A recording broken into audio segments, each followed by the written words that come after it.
Watch this review here. Look at the large and somewhat imposing Brimstone. From the Target exclusive DC Universe Classics Public Enemies wave. This is the first Target exclusive wave. Well, at least for DC Universe Classics.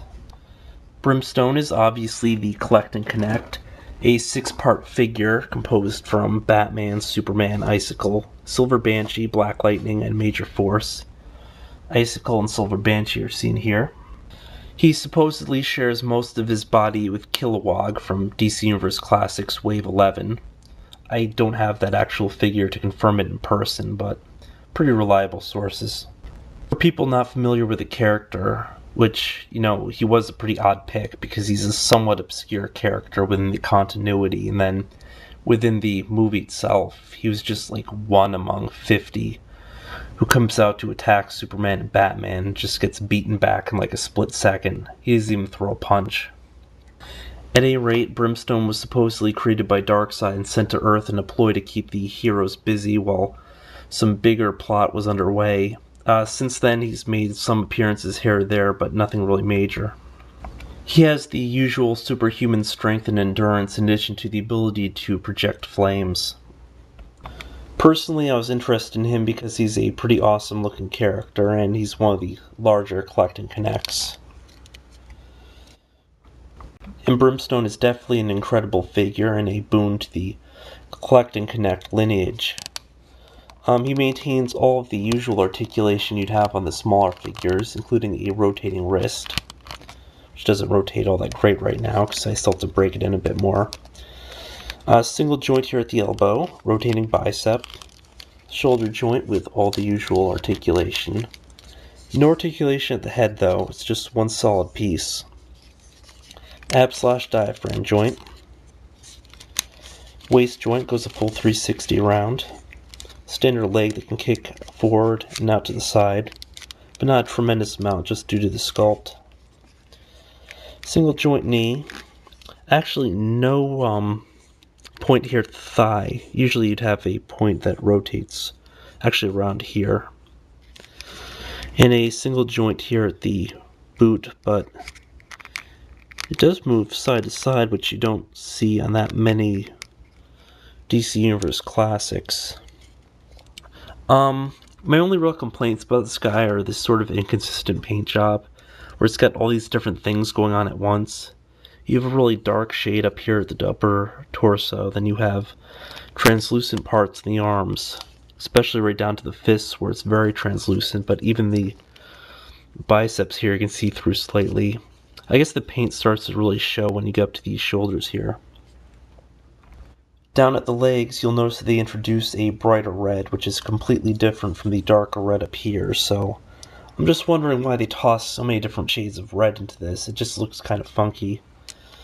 Now, the black on the upper torso from like this tank top thing is a shade darker or has a glossier effect than on the groin piece here in the lower pants, which I don't have a problem with. When I first pulled out the lower torso piece and then saw the difference, I was just absolutely hoping that this wouldn't be the same color as this and you'd have this sticking out, but I guess even then it probably wouldn't be too bad. So the black color is more or less consistent. It's just the reds that are kind of all over the place. Speaking of all over the place, you'll notice bulging veins on this figure. Now where he's this one flame construct or whatever, I'm not sure how apt these veins are, if it's just because they used them for another figure or what, so I don't know, let me know what you think. I really like this head sculpt here. This looks pretty cool even though you can't move it or do anything with it. I mean, I can't complain too much. I mean, it would be nice if you could turn the head, but if you have to sacrifice that for a decent looking sculpt like this, definitely go for it. However, he does look kind of like a Scooby-Doo villain. Kind of think like that one Space Ghost thingy from that one episode. Can't remember what the hell the Space Ghost was really after or who it was, but I'm sure they amassed him by the end of the episode and figured all that out.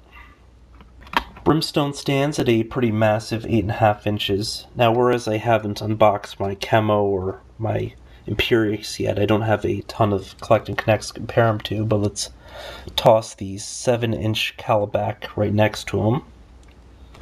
And here's the 8-inch Gorilla Grodd. from Wave 2. And the 10-inch Giganta, who also makes an appearance in the Public Enemies movie, about a split second before you see Brimstone. Plus, because I'm just tossing Connect and Collects in there, let's pull out Grodd and put in the Pit Build-A-Figure from the legendary comic book heroes. He is about 10 inches tall or so. Actually, you can't even see him like that. Let's just move everybody over a little bit. Not stepping on any toes there. So yeah, Brimstone is a pretty big figure, but in comparison to others, he kind of doesn't compare. I guess you could even say he comes up a little short. However, for a Collect and Connect, he's still a really good effort, and I seriously think this is a great figure. Now, if you've seen the Review Spot's recent Kilowog review, he suggested that this is a good base body for a lot of the other Collect and Connects that might come on later. Like, he thought that it might be good for Bane, for instance, which, the costume-wise, this kind of resembles Bane a bit, so you can definitely see where it would be a pretty good look for a few other characters if they chose to make them into Collect and Connects. Of course, I wouldn't want to see this body sculpt, really abused, because for Collect and Connects, they should have a lot more variety. Like, Kilowog over here is a completely different body sculpt from any other Collect and Connect that came before or will come after, in part because he's got his crazy little two-toed feet there. But somewhere down the line, I really wouldn't mind seeing this body sculpt used again, but of course, with ornamental touches here and there, so it wouldn't be so obvious.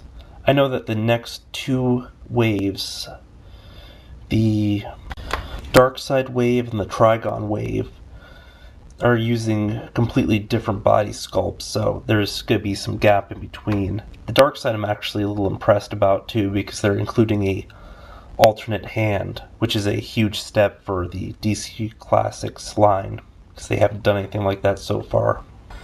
And that Trigon just looks outright impressive. In fact, I really wanted that whole Trigon wave, but that's completely off topic. Back on point, definitely a great figure. I'm happy I picked up the wave from, even though, some figures in the wave are a little bit lackluster. I mean, the quality on a whole is pretty decent, and then, of course, this is a pretty cool Collect and Connect. The strongest points in this wave, I'd say, are probably the Major Force, the Black Lightning, and the Superman. And, of course, in addition to the Collect and Connect Brimstone. Until next time, folks.